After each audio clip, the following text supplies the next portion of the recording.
Well, hello! Welcome back to my channel. Just Shauna here to talk about some friggin' books. I have not done this in a hot minute, so we're doing it today.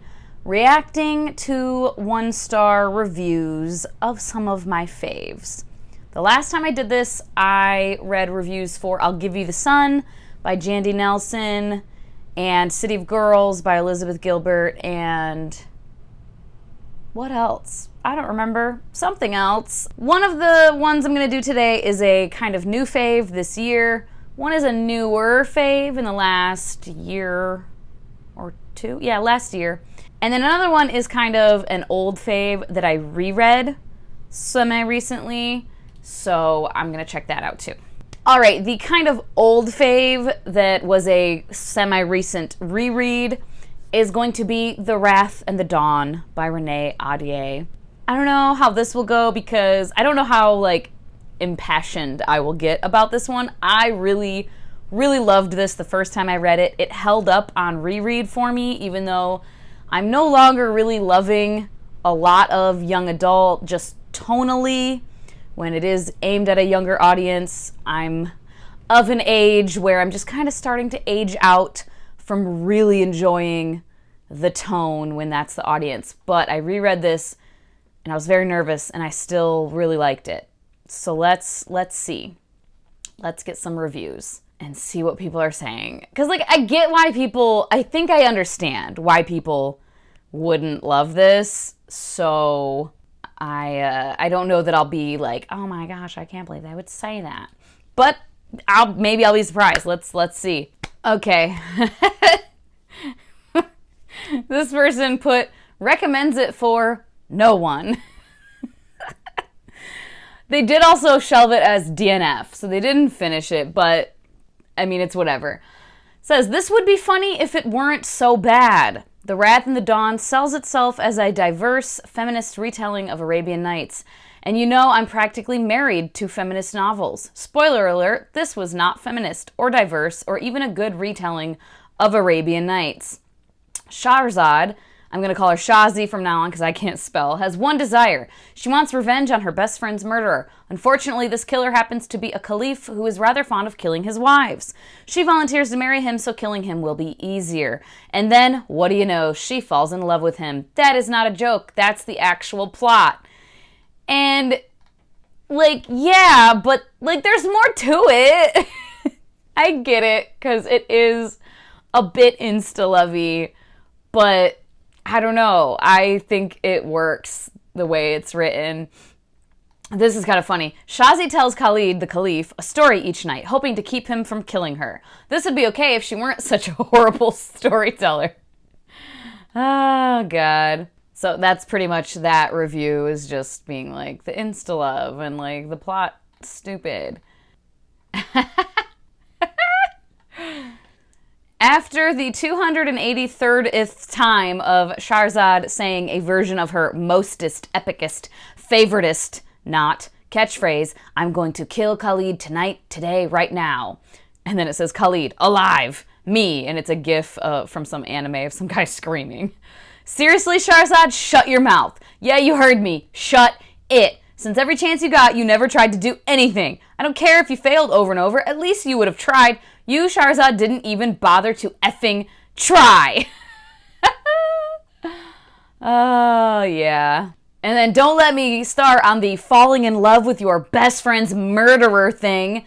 Yes, some friend you are, Shahrazad. I've never dreamt of getting together with any of my friends' exes, let alone my best friends, and they didn't kill any of them. And then there's a complaint about the love triangle. Honestly, it's kind of like in the Hunger Games to me, where to me the love triangle kind of, I don't know, it didn't really matter. The other guy was it wasn't that important. I don't know. It didn't bother me. Oh man, this one. So I hated this book. Hated it with everything I have. This might be the worst book I've ever read. Wow. Wow. There's a couple people calling, there's the initial night of the wedding sex scene. People saying it's a little rapey feeling because she's willing physically and she's not saying no. she's not like being coerced, she's not drunk or anything like that, but that it's at the point where she still doesn't really know who he is and what he's about and doesn't trust him. So they're like, he took advantage. You know, how people feel about that is how they feel about that. I think there's some validity to that probably. And if someone's uncomfortable with that, I'm certainly not begrudging anyone being uncomfortable with that and not liking that gray territory there. Also, falling in love with the murderer of countless girls because he's a tortured soul. But oh no, he didn't want to. It was a curse. That poor boy, he's not the monster we thought he was. Let it pass that he killed her childhood best friend. No biggie. Somebody kill me, please. Oh, God. And, like, I get it. I do. If people didn't like it. Again, to me, it did make sense because it wasn't just, like, a curse where, like, oh, I gotta kill him. It was, like, if he didn't go through with this, it was kind of like the scales of, like, you have to kill these girls or, like, your whole country. Everyone's gonna, like, be in squalor and die. So, like, you have to sacrifice these girls and you have to be the one to do it or everybody's gonna die. So it was, like, a really shitty choice he had to make as the leader of the country, you know? But people are complaining about that it's young adult and it's geared toward young women and, like, you know, the whole, like, I can fix him, but I feel like this wasn't that type of thing because he wasn't, like, a tortured soul because, like, of emotional baggage that he hadn't sorted out and that made him be mean. Like, that's why he was killing these women and she fixed him and now he's not. It's like he didn't want to be doing it at all the whole time. He was like, I hate everything about this, but if I don't, my whole country will die. So I have to do this, and I don't know how to get out of it. Like, you know what I mean?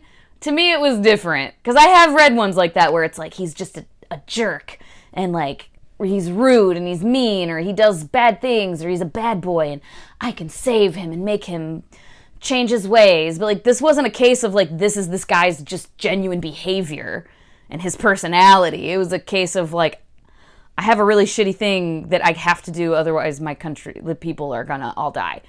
You know, I don't know. To me it was different, but obviously not to everyone. So, I get it. Because even though that is the case, like, yeah, there's something to be said for the fact that even learning the truth and knowing that, like, he didn't want to be doing this at all, it was never like, oh, fuck it, I'm just gonna kill people, and like, oh, whoops, I realized the error. It was like, I'm cursed and I have to do this and I fucking hate it. Even so, he still did kill your best friend, and like, how are you gonna get past that? There's some validity in that. So, okay. I'll be done with the Wrath and the Dawn, because like I said, I kind of get it. The next one I'm gonna do is Age of Death by Michael J. Sullivan. This, I don't know. And I picked that one. It's from the Legends of the First Empire series. And that one is like, I think that's my favorite one of the series. So that's why I picked that one in particular. I like all of them. All of them are at least 4 stars, if memory serves me. I don't know if I can handle. Are there any? There's some. Oh, I don't like it. I'm nervous. Oh my god! About 50 pages of story stretched out by overextended exchanges, superfluous exposition, and tedious backstory. But for me, the real failure is that several of the major characters go to the land of the dead, and it really isn't much different from a land of the living. It felt like the author just cut and pasted the world from some other never-finished fantasy. We'll probably read the finale, but this seems to be truly a series that went on 1 volume too long. Whatever. What? No. Such a disappointment, they say. The other books in this series were very good, 5 stars. This one, however, was boring. Too much time spent in the afterlife. Nothing getting resolved. I regret spending my money on this. This book seems almost like filler. A way to get another $9 without having to do much of anything. I expected much better. I would recommend skipping this book? No! What? What? Oh my God. I can't. This is why I loved this book, because of the afterlife stuff and like the mythology we learn more of, the lore we learn more of, like of the gods and the goddesses and all of this. Like, I loved it. Oh my God. Another one. I love Michael. I love his Rhaeria series and Legends series, but this book was not fun to read. I have finished the whole series, and I'm glad that book 6 was much better than this. What? They're all saying it's boring. It's not boring. Oh my God. That hurt my soul a little bit. Okay. There's only a couple that are 1 stars, and there's only like a handful, like 20-some 1-star reviews for this book, and there's only these couple that have like written reviews. So I guess that's that. I mean, the book has an average rating of 4.28 with 7,257 ratings total. So, I mean, generally people like it. But that hurt my soul. That's my favorite one. Guess I like boring stuff. Oh, man. All right, and the third one I'm going to do is the newest one that's a new fave from this year, Women of Chateau, Lafayette. I don't even know, because this one's new. Maybe I should have looked before, like, if there's even enough. Like, okay, there's 9,500. Okay, yeah. This one has an average of 4.28, and it does have lots of reviews. So, okay, let's check it out. Let's see the 1 stars. There's 53 1 stars. This one, they DNF'd at 22%. This is the story of 3 women in 1 castle over 3 generations, and oh my, is it confusing. I didn't realize we were time jumping so much until I read reviews. The only true story in this book is about Adrienne Lafayette. That's not true. No. That is false. And she's the only interesting story. I wish the book was just about her. The actress turned wife of an Astor, who I swear has been in another book, is fictional but funny. No, it's not. It's not fictional. Anyway, the author's like afterward talks about what was factual and what was not in the book, and like there's one character that we follow that was made up, but the other 2 were real women. Anyway, I just didn't care that much to learn more about her since her story was all made up. No, it's not. Oh man, that's funny. And I need to double check, because I'm like, I think it had the times like at the start of every chapter. I'm gonna double check. I mean, they were listening to it on audio, but I would think the audiobook would say at the start of every chapter, it's like chapter 9, Martha, Chavagnac, Lafayette, February 1941. And then when we switch to someone else, 8, Adrienne, Versailles, January 1775. Chapter 7, Beatrice, New York City, January 1915. I don't know how you were confused about the time jumps and didn't know until you looked at reviews. It says it at the start of every chapter, but whatever. Okay, next one. I don't think it was a bad book. Well, I mean, you gave it 1 star, but whatever. It just wasn't for me. Personally found it dreadfully boring and uninteresting. What? It's richly imagined with strong characters and unique voices that manage to capture each character's identity. But it was uninteresting? I mean, okay, I guess. Whatever. I was so looking forward to this book, but it ended up being a disappointment to me. The story covers 3 women in different eras, and for me, it just didn't work. It was an extremely long book, too. Much longer than it needed to be, in my opinion. When I was reading it, I'm like, man, I'm flying through this thing. For as thick as it was, I was engaged, like, every time I picked it up. Unreal characterization and dialogue for the period these women represent, trivial nonsense they talk about and belaboring in this long book made me repel it really fast. Historical fiction written like this is not for me.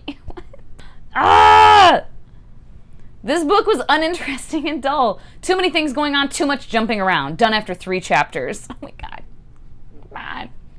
Read like bad diary entries. Quick summaries, no detail, very tell, not show. Says it champions women, but focuses a lot on their love lives instead of real achievements. But the point of it is that they were doing so much, and the men in their lives one of them, he was doing a fair amount as well, but like, he wouldn't have been able to do the shit he did without his wife there supporting him and doing all this stuff behind the scenes. And like, the whole point is like, these women lost to history, to the men in their lives or other men around them or whatever, but like, they really were the heroes. Like, so yeah, their love lives are like a part of it, but it wasn't the point of it at all. What? Oh, Jesus. This one. Sorry to this person. But it was a bit bored, and it was beginning to turn into a lady-lovers relationship. DNF. All right, Jesus. Did not finish. Got a hint of a lesbian vibe going on, so I stopped. What is wrong? Okay, I'm not even gonna get into all of that. Hate it. Whatever. Like, why would that make you... Whatever. It's fine, just shut up. It's fine. Anyway. Okay. I'm gonna be done. That wasn't as painful as reading the 1-star reviews for City of Girls, which, like, really hurt my soul. I don't know, man. The Age of Death ones kind of hurt my soul a little bit, though. But we'll be done now. I'm going to go ahead and record reacting to 5-star reviews of least favorites, and I feel like that's going to get my blood really boiling. Just of like, am I in a Twilight Zone? Did we read the same book? It's fine. All right, as always, thank you so much for your time. Hope you all have a wonderful day, and I will talk to you later. Bye-bye.